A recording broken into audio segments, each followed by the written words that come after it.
Le président, veuillez vous asseoir.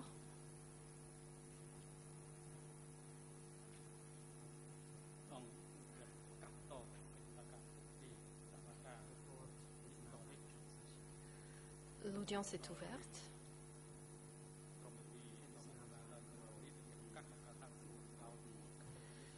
Nous allons entendre maintenant les avocats des parties civiles qui poursuivront la déposition du témoin.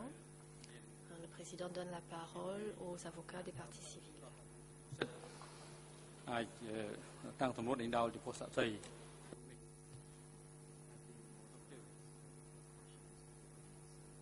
Les avocats ayant été autorisés à interroger le témoin ont la parole.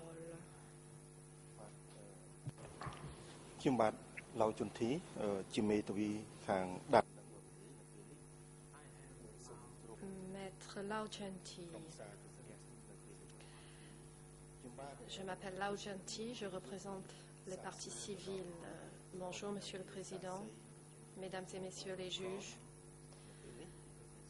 C'est un honneur d'avoir l'opportunité de questionner ce témoin, Monsieur Nikon. Bonjour. Je voudrais vous poser des questions concernant vos origines. Où êtes-vous né?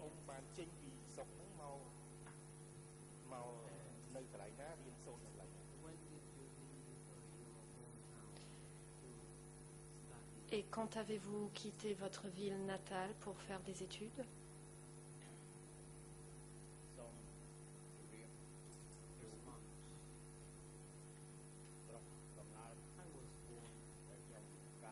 Réponse.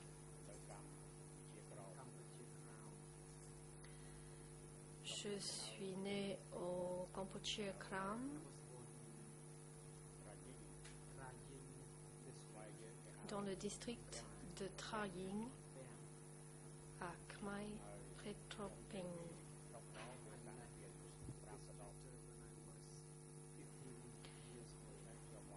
Et en Khmer. Et j'ai quitté le district à l'âge de 15 ans pour me rendre à Phnom Penh.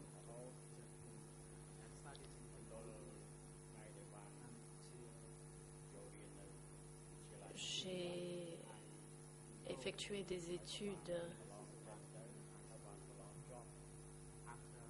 à Phnom Penh. Je me suis inscrit au lycée Sisowat. J'ai obtenu mon diplôme du lycée Sisowat et ensuite j'ai commencé à travailler. Question. En 1966, vous étiez enseignant à Siem Reap. En 1970, vous avez dit être dans la forêt. Entre 1975 et 1979, vous étiez responsable de la propagande dans la zone spéciale. En 1978, vous avez été transféré au ministère des Affaires étrangères. Ma question est la suivante. En 1970,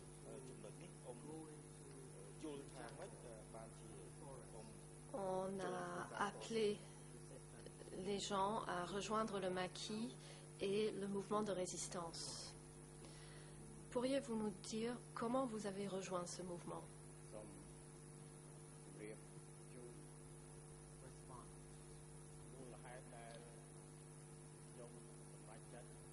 Réponse.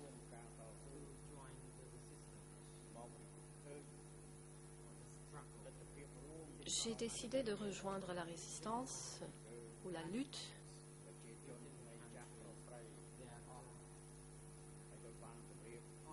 car il me semblait que tout le monde dans le pays, quelles que soient leurs origines,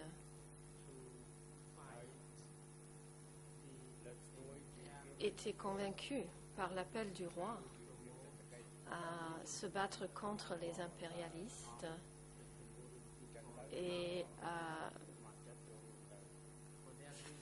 lutter en faveur du niveau de vie du peuple cambodgien. J'ai donc rejoint volontiers le mouvement. Question. Si j'ai bien compris, vous avez rejoint la résistance par acquis de conscience pour lutter pour l'indépendance du pays.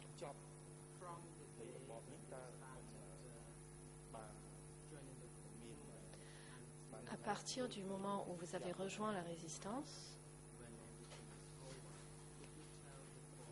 jusqu'à la fin des combats, pourriez-vous nous raconter vos impressions concernant ce mouvement que vous avez rejoint?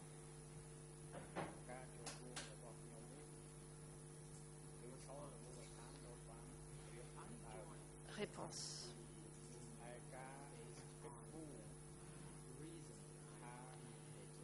J'ai rejoint le mouvement pour les raisons que j'ai indiquées tout à l'heure. À cette époque, la situation évoluait en permanence. Je ne contemplais donc pas l'avenir au moment où j'ai rejoint le mouvement.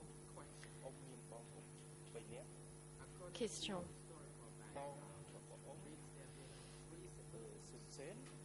Il est écrit que vous avez 3 frères et sœurs. Votre frère aîné, Sun Sen, vos frères aînés, Sun Sen et Ni Chum. Pouvez-vous nous dire pourquoi Sun Sen avait un nom de famille différent?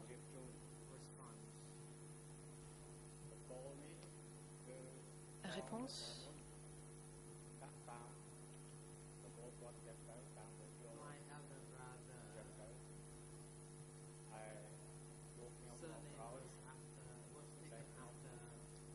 Le nom de famille de mon frère aîné était un nom qu'il avait choisi. Pour ma part, je ne savais pas quel nom de famille choisir. J'ai donc choisi le nom de mon père. Question. Avant 1975,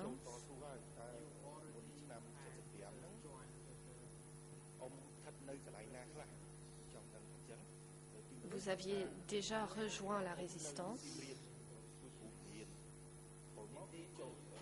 Où étiez-vous pendant ces années? Vous avez dit avoir été enseignant à Siem Reap.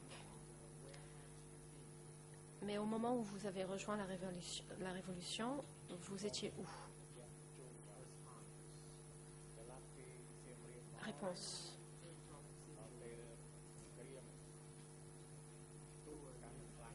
Je suis partie de Siem Reap à un autre endroit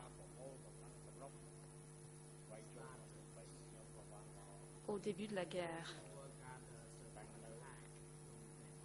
Les forces se rassemblaient pour attaquer Phnom Penh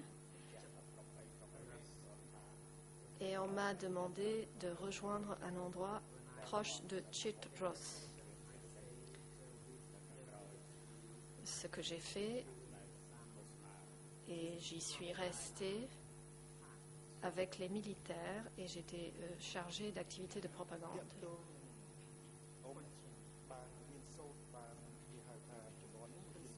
Question.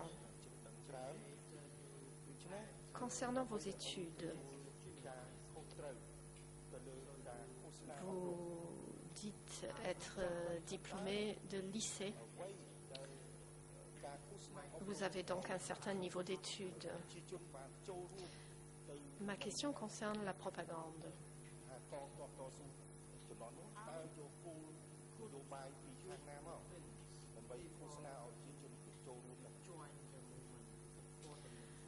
Comment avez-vous réussi à convaincre les gens à rejoindre le mouvement? Quels étaient les principes que vous intégriez dans vos activités de propagande? Réponse.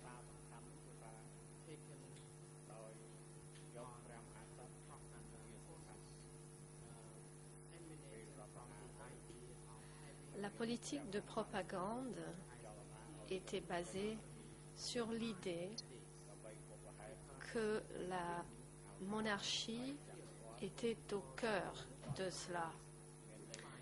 Le roi a appelé la population à rejoindre le maquis pour combattre les impérialistes. Lorsqu'on faisait référence aux impérialistes, cela signifiait les gens de l'Aunol. Quelles que soient leurs origines, les gens se devaient d'obéir à et de respecter le roi. Ils aimaient le roi.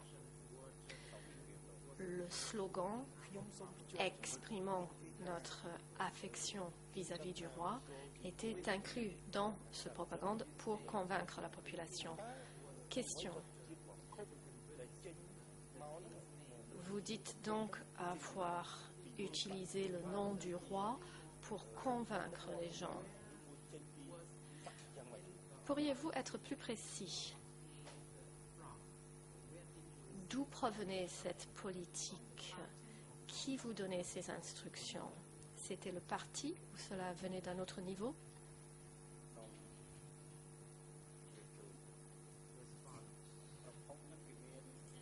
Réponse.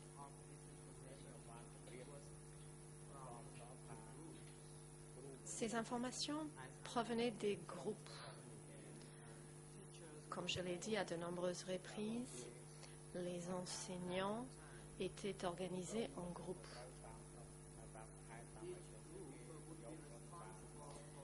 À cette époque, chaque groupe était responsable de son district et de sa province. Chaque groupe était chargé du prosélytisme dans cet endroit. Suite à l'intensification des combats, nous avons continué à appliquer cette politique et à invoquer le nom du roi.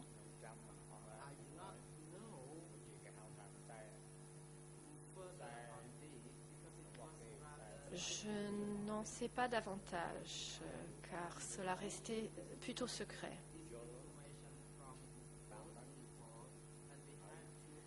Nous recevions ces informations de la part de ces personnes et nous devions relayer ces informations à d'autres. Question.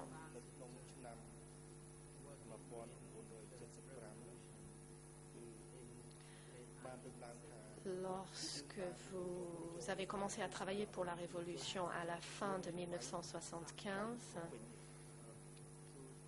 vous dites avoir persuadé certaines personnes à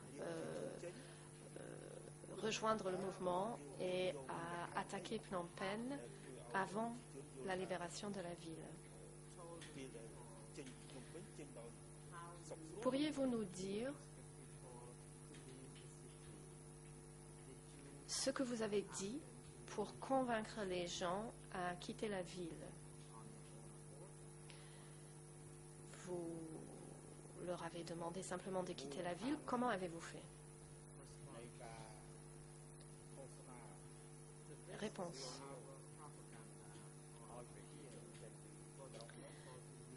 Notre propagande, notre appel à quitter les villes était basé sur les raisons que j'ai expliquées hier.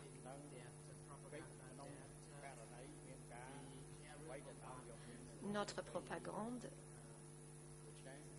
informait les gens qu'on ne pouvait éviter les bombardements aériens et que les gens devaient évacuer temporairement les villes. C'est tout ce que je sais.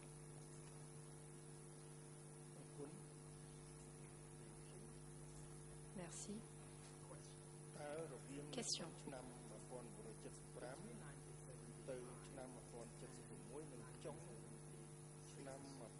Entre 1975 et 1976 et la fin de 1977,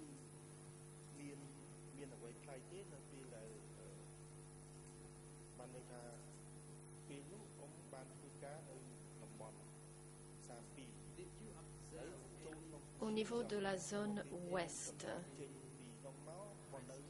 avez-vous observé des changements au niveau de la zone ouest?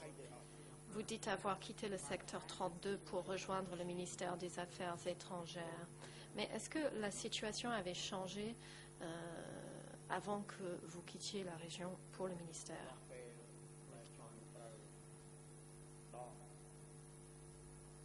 Réponse.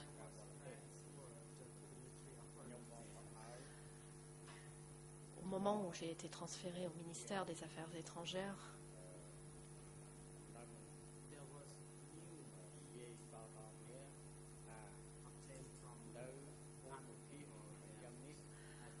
on entendait des informations venant d'autres sources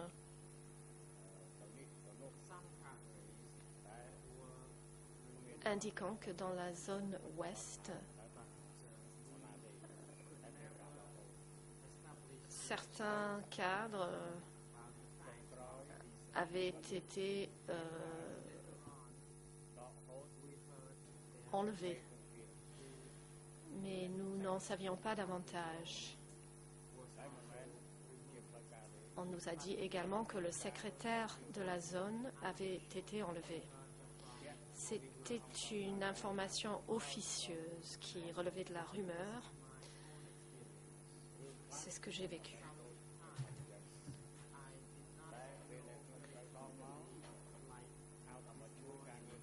Parfois, je n'ai pas d'informations très claires. Ce fut le cas ce matin, parce que j'ai été transférée au ministère.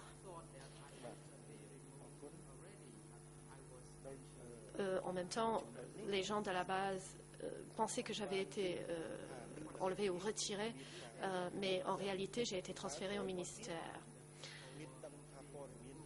Question, vous dites avoir entendu par lui dire que les gens avaient été retirés. Par la suite, avez-vous eu connaissance de ce qui est arrivé à ces personnes ainsi retirées? Réponse. C'est tout ce que je sais. Je n'en sais pas plus.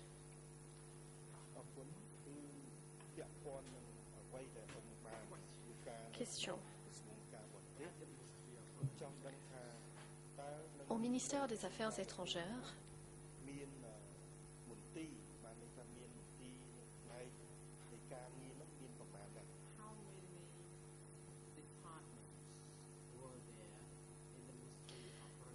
combien de services y avait-il au ministère des Affaires étrangères?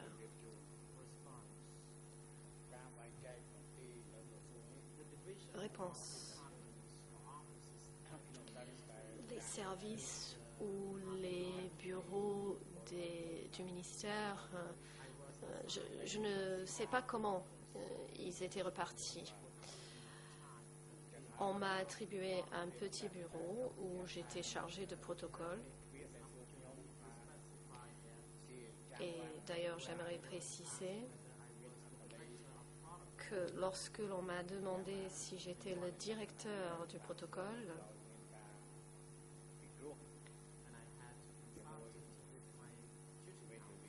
j'ai consulté mon avocat. Nous avons convenu que le mot directeur implique une responsabilité absolue pour ce bureau et ce n'était pas le cas. J'avais une fonction très restreinte. J'étais affectée à un tout petit secteur ou un tout petit segment du service. Et je tenais donc à préciser devant la Chambre que si on m'avait consulté avant au sujet de ce terme directeur, j'en aurais profité pour apporter cette précision. Le Président, la Chambre vous remercie de cette précision que vous avez déjà mentionnée ce matin. C'est suffisant. Veuillez ne pas répéter des précisions que vous avez déjà effectuées. Nous tenons à rappeler aux avocats des parties civiles que vous ne devez pas poser de questions qui sont inadmissibles, notamment des questions pouvant conduire à de la spéculation de la part du témoin. L'avocat des parties civiles. Merci, Monsieur le Président.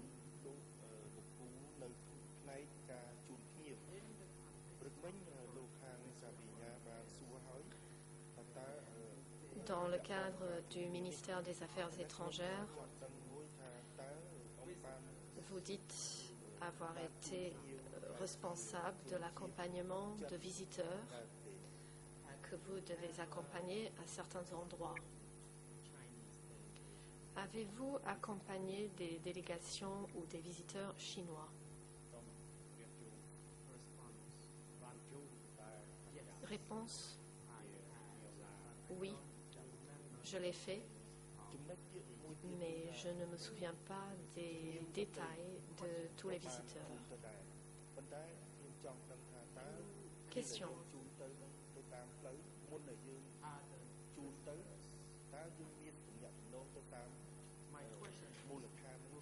Vous avez accompagné d'autres visiteurs.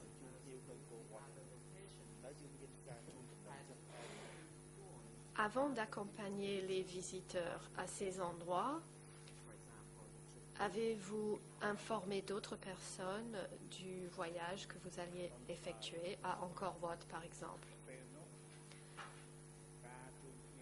Réponse.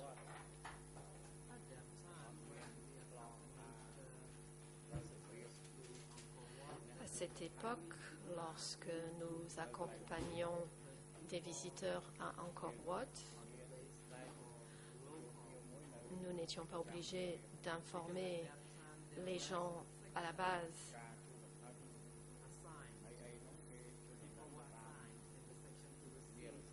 Parce qu'il y avait une section où des personnes étaient affectées à l'accueil de ces visiteurs.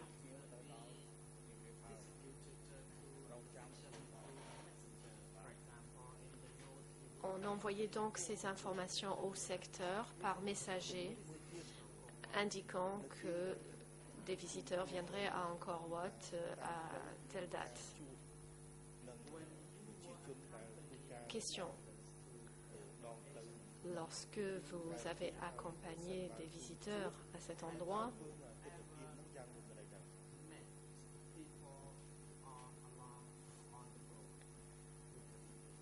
avez-vous rencontré des gens le long des routes en vous rendant à ces endroits et pourriez-vous nous décrire la situation des gens que vous observiez? Réponse. Comme précisé ce matin, les habitants que je voyais le long de la route numéro 6 étaient peu nombreux.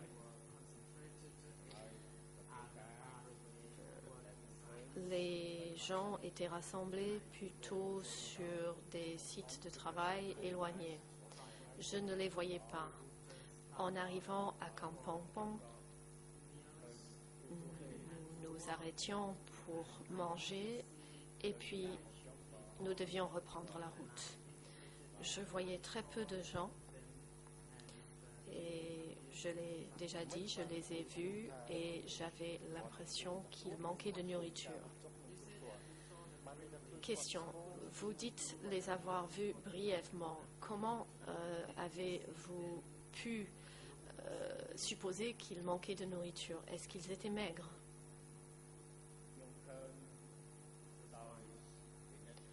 Réponse.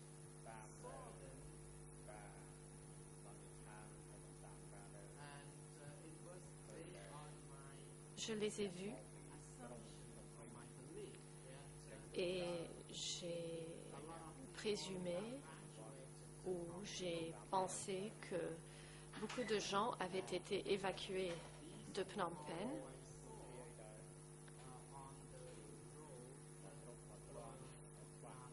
et que les gens que je voyais le long de la route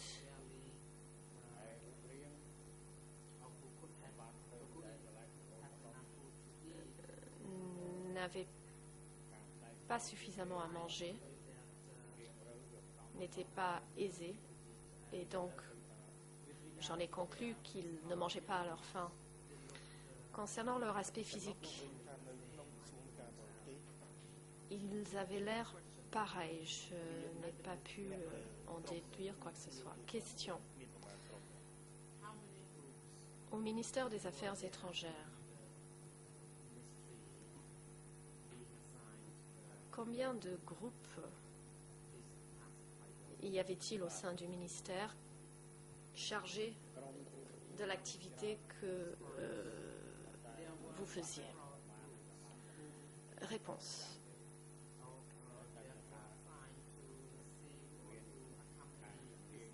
Plusieurs groupes devaient accueillir et accompagner les visiteurs.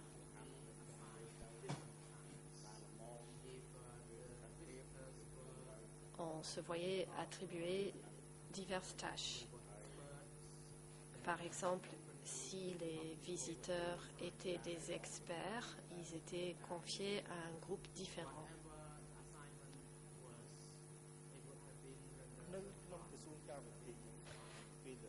Ces affectations étaient décidées par le service. Question. À ce ministère où vous travaillez, est-ce que vous assistiez régulièrement ou fréquemment à des réunions? De quelle façon est-ce que ces réunions se déroulaient?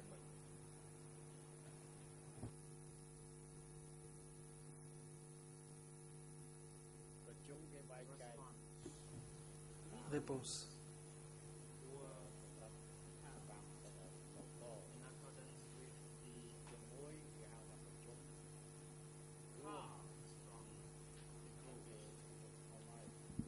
Des réunions avaient lieu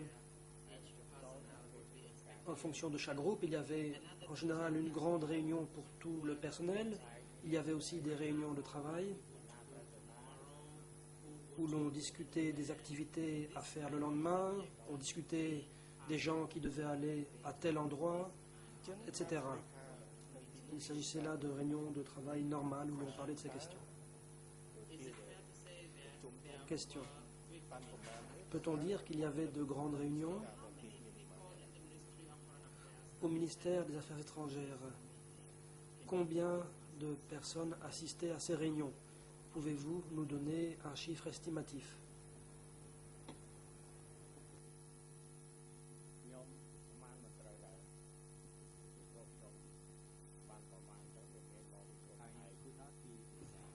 Réponse.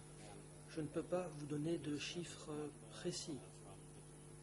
En effet, il y avait des membres de différents départements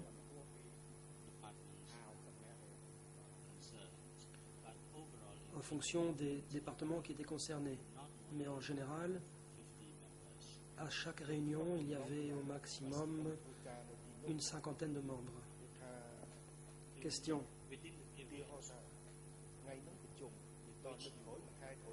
Durant la période à laquelle vous avez travaillé là-bas, des réunions se tenaient régulièrement. Entre les réunions successives, avez-vous constaté que des gens disparaissaient?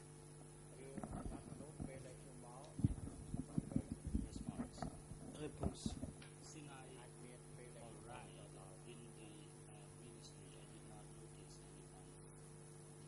À compter du moment où je suis arrivé au ministère, je n'ai constaté la disparition de personne.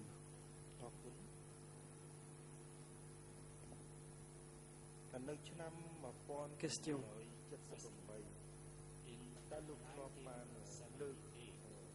En 1978,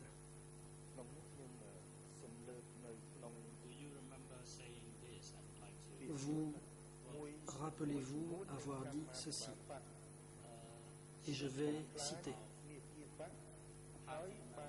Un certain nombre de membres du parti ont détruit la ligne du parti et ont penché vers le gauchisme afin de nuire aux forces du parti à un niveau inférieur.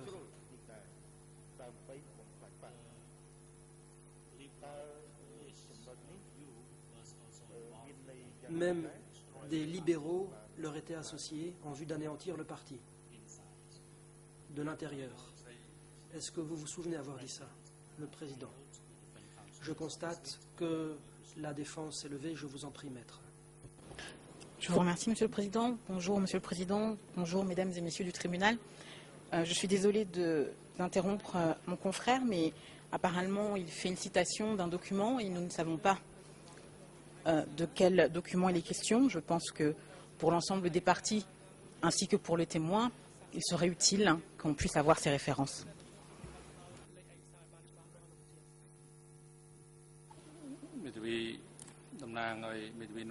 Le président.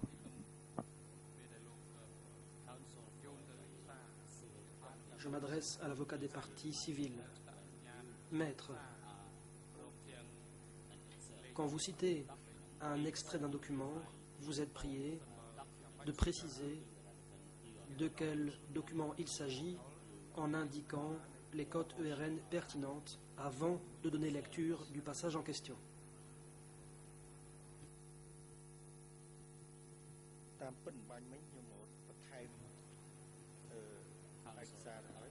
Maître Lord Shelty. Oui, Monsieur le Président. En réalité, j'allais justement indiquer de quel document il s'agit. Le Président. Non, ce n'est pas ainsi que l'on procède. Vous devez indiquer la cote du document avant d'en lire un extrait. Vous ne pouvez pas commencer par lire un extrait.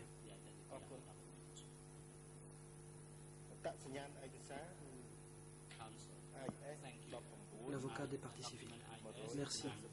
Document IS 1970.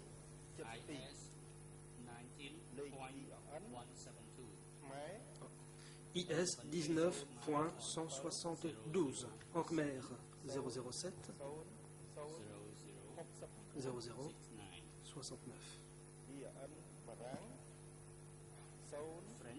En français 00 70 345 5.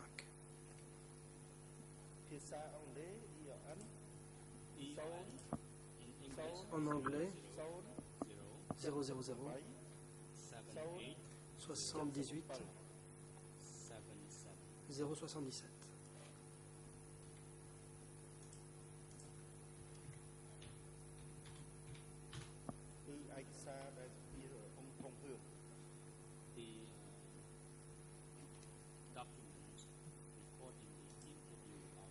Il s'agit d'une interview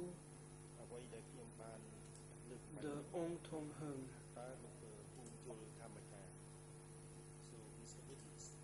Monsieur le témoin, avez-vous des observations à faire au sujet de l'extrait que je viens de lire?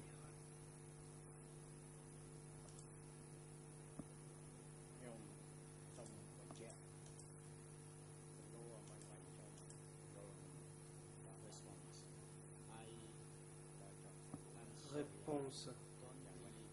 Je suis désolé, je n'ai pas bien saisi la question.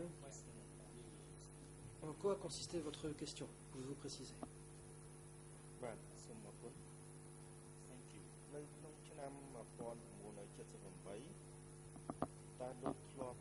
Réponse.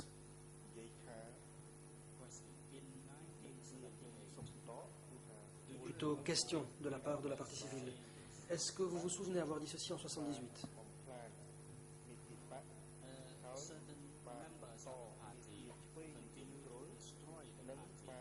Je cite: un un membre du parti a dit que certains responsables avaient brûlé la ligne du parti et suivi une ligne ultra-gauchiste et ainsi miné le parti.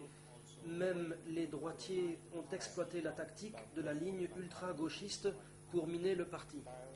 Fin de citation. L'interprète a lu le passage pertinent du document cité.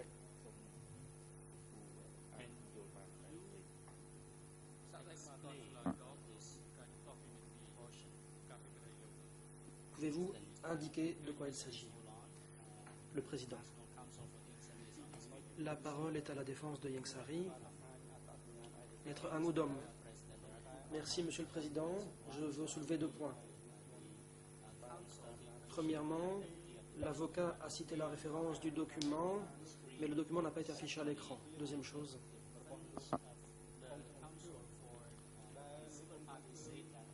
L'avocat des parties civiles a dit que c'était un document contenant l'interview de Ong Tong-heung. Or, je rappelle à la Chambre que M. Ong Tong-heung est un témoin potentiel susceptible d'être cité à comparaître par la Chambre pour déposer. Donc, d'après moi, l'avocat des parties civiles devrait employer le pseudonyme pertinent et non pas le vrai nom de la personne. Je m'adresse ici à la Chambre. Est-ce que la Chambre peut décider s'il convient que le témoin réponde à la question, ou bien est-ce que ceci serait une violation de la décision déjà rendue par la Chambre? Le Président. Est-ce que l'avocat peut préciser sur les raisons qui le poussent à soulever cette objection? La Chambre a besoin de ces précisions pour pouvoir se prononcer. Quant à l'avocat des parties civiles, il a donné la code du document.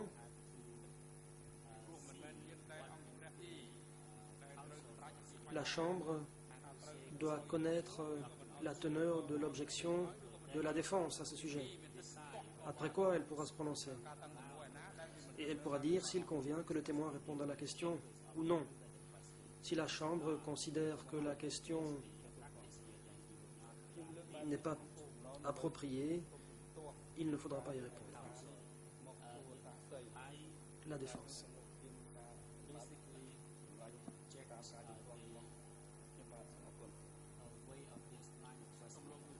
En gros, je conteste la façon dont l'interrogatoire a été mené. Le Président, pouvez-vous préciser les raisons de votre objection, ainsi que les autres parties puissent y réagir? La défense. J'ai 2 points à soulever. Premier point.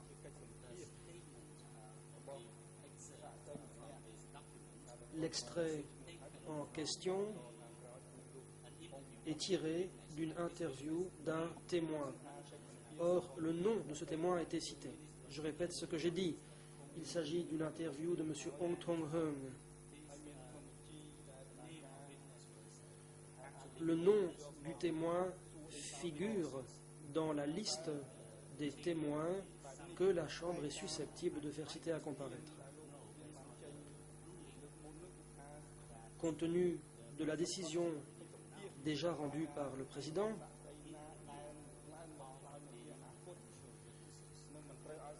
s'il s'agit d'une interview d'un témoin potentiel, cette interview ne peut être utilisée pour l'interrogatoire du témoin qui est dans le prétoire, car ce serait une violation de la décision rendue par la Chambre. C'est donc là-dessus que je m'appuie pour contester l'utilisation de ce document dans le cadre de l'interrogatoire du présent témoin. Le Président. La parole est à la défense de Khieu Samphan. Je vous en prie. Merci, Monsieur le Président. Pour compléter l'objection de mon confrère, je voudrais simplement revenir sur la formulation telle qu'elle a été faite de la question par mon confrère des parties civiles. Il a commencé à citer le document en disant que c'était une citation du témoin Nikan. Or, lorsque le document est présenté, et c'est pour ça qu'il serait effectivement utile qu'il soit affiché, on se rend compte qu'il ne s'agit pas d'une interview du témoin Nikan, mais d'une interview de Hong Tong-eun. Dans ces conditions, en toute équité vis-à-vis du témoin, il serait peut-être important de remettre ce document dans son contexte, de façon à ce que le témoin Nikan sache bien que ce seraient des propos qui auraient été tenus par lui, qui sont rapportés par quelqu'un d'autre. C'est un complément à l'objection de mon confrère.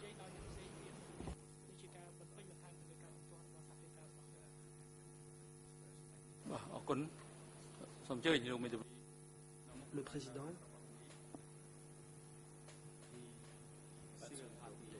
La parole est au co-avocat principal pour les parties civiles. Maître Pic Ang. Bon après-midi, Monsieur le Président, Mesdames, Messieurs les juges.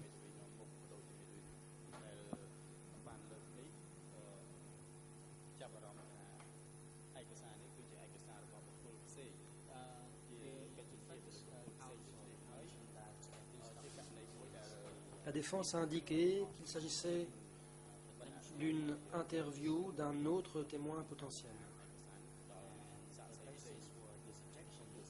L'objection s'appuyait sur l'idée qu'il s'agissait d'une violation de la décision rendue par le président.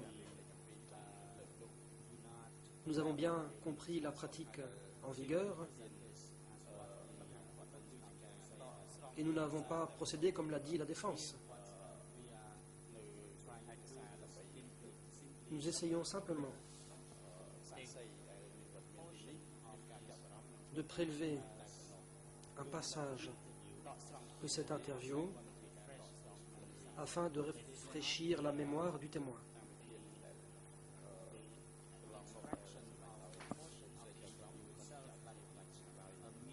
Nous n'avons pas réellement cité un extrait d'une interview, nous avons cité des informations contenues dans ce document afin de les soumettre aux témoins. Deuxièmement, pour ce qui est de la mention du nom de ce témoin potentiel. Dans ce document, on trouve le nom de la personne en question. Maître Lord Chunti n'a pas dit que cette personne était un témoin potentiel. C'est la défense elle-même qui a révélé qu'il s'agissait d'un témoin potentiel. Et ceci en violation des règles de confidentialité concernant le nom des témoins potentiels. Le Président, la parole est à la défense de Khieu Samphan, l'avocat cambodgien de Khieu Samphan. Merci, Monsieur le Président. Je souhaiterais répliquer aux arguments du co-avocat principal. Je pense que celui-ci se fourvoie concernant la présentation du document. Ce document peut être présenté si la partie entend présenter un autre document pour le présenter à un nouveau témoin. Cela n'est pas conforme à la pratique qui a été établie.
Le président.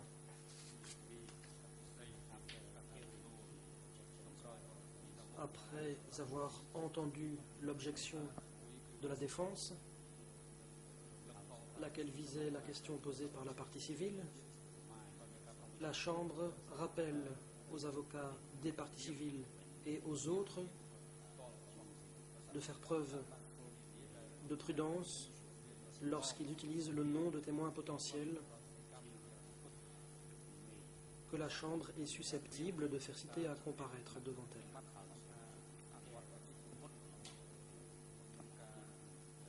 Les avocats doivent veiller à procéder comme il convient, surtout lorsque des documents sont présentés lors d'une audience publique, comme c'est le cas à présent. Deuxièmement, la Chambre indique à l'avocat des parties civiles qu'il convient de répéter la question posée au témoin.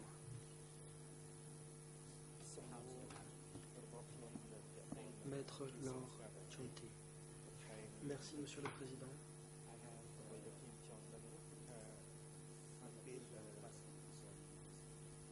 J'ai quelques questions complémentaires à poser concernant le travail du témoin au ministère des Affaires étrangères.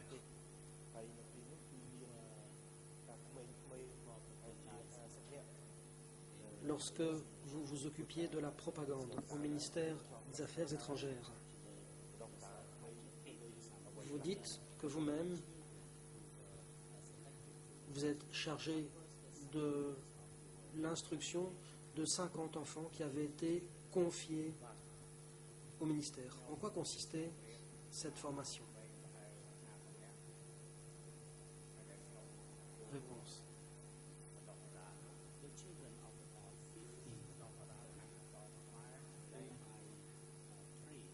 Il y avait une cinquantaine d'enfants que j'ai formés. En réalité, je leur ai appris à écrire, à lire et à calculer. Pour ce qui est de la formation idéologique, celle-ci relevait de la responsabilité d'autres sections. Pour ma part, mes responsabilités se limitaient à ce que j'ai indiqué. Question? Alors que vous travailliez au ministère des Affaires étrangères, à quelle fréquence est-ce que vous avez rencontré M. Yansari? Réponse.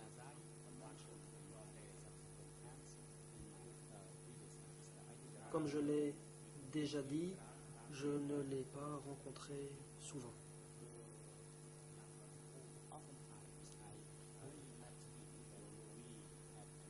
Je le rencontrais seulement lorsque nous devions accueillir des délégations étrangères. Et à ces occasions, j'accompagnais le convoi chargé d'accueillir la délégation. Question? D'après ce que vous avez dit, qu'il fallait mettre en œuvre la politique d'indépendance. Qu'est-ce que cela veut dire? En quoi consistait cette indépendance? Réponse.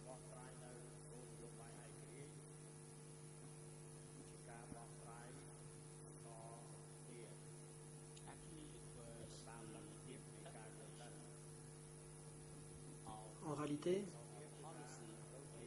il s'agit d'une interprétation de cette politique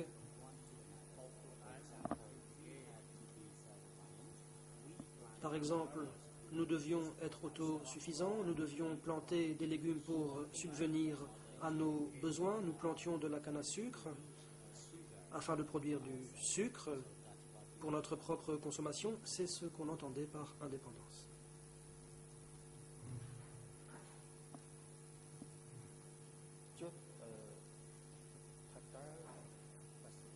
Question?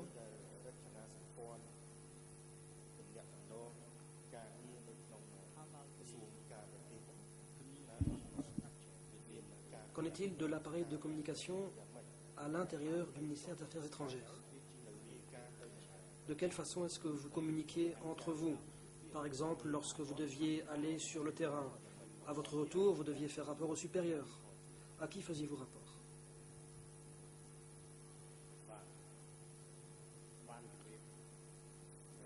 Réponse. Dans mes réponses précédentes, j'en ai déjà parlé. Encore une fois, je devais faire rapport à mon superviseur direct, Chiem.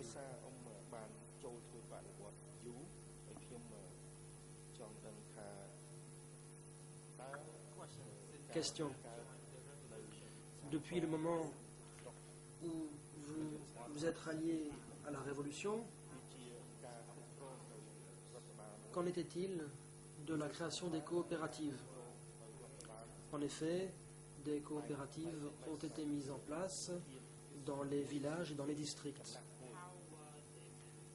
De quelle façon est-ce qu'elles étaient administrées?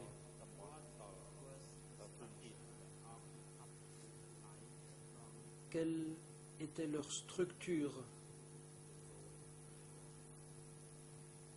du niveau inférieur à celui de la zone? Réponse.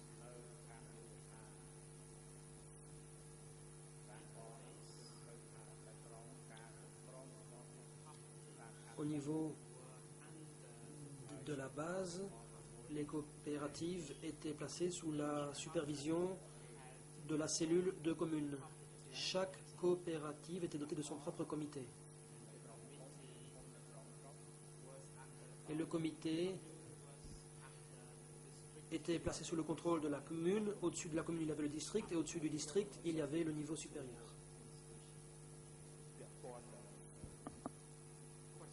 Question. Ce matin, l'accusation a présenté un document. Ce document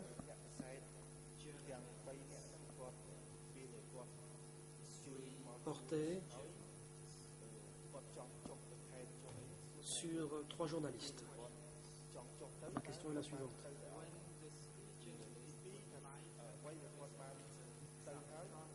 Quand les 3 journalistes ont voulu se rendre en province, est-ce qu'il a été fait droit à leur demande? Et après leur visite, est-ce qu'ils ont été autorisés à rentrer dans leur pays?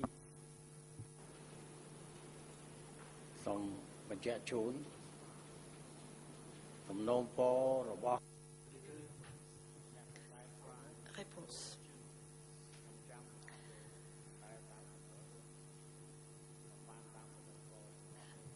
Au sujet des demandes de ces journalistes, d'après mes souvenirs, on n'a pas fait droit à ces demandes. Je pense qu'après leur visite, ils sont rentrés chez eux. Question.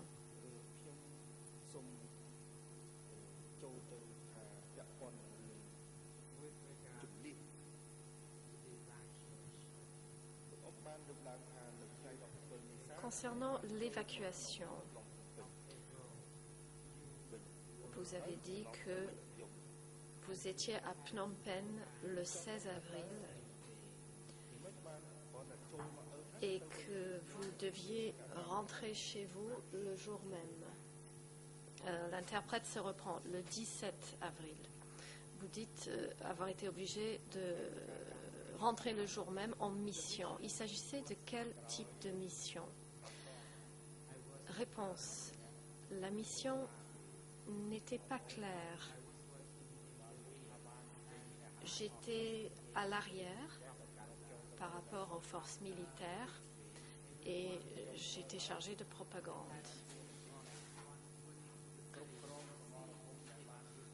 Après la victoire, tout le monde a voulu se rendre en ville pour le constater de leurs propres yeux. Je ne faisais pas partie des forces militaires et ont libéré Phnom Penh. Je n'avais rien à voir avec cela. Les militaires devaient prendre le contrôle de la ville et des environs.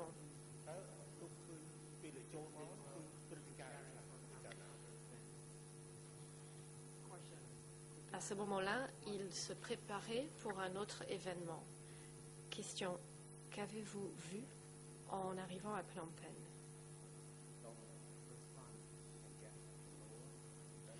Réponse.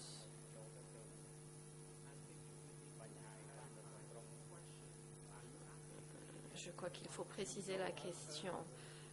Vous voulez savoir ce que j'ai vu en me rendant en ville?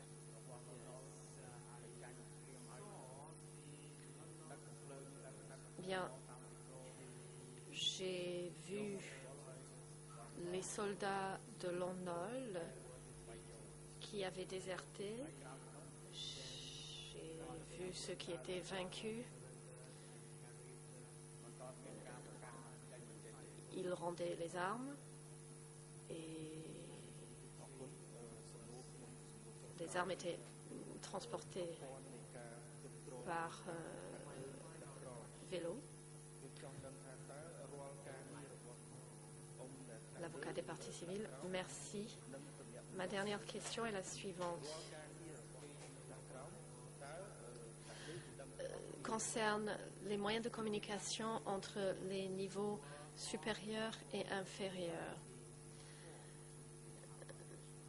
Est-ce que tous vos rapports étaient envoyés à l'échelon supérieur?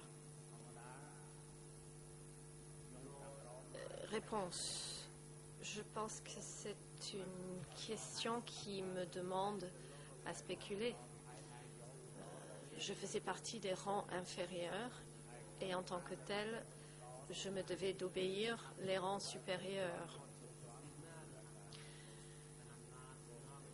Cet échelon-là était sous les responsabilités d'un autre niveau supérieur. Donc je ne peux pas répondre, je ne comprends pas le système.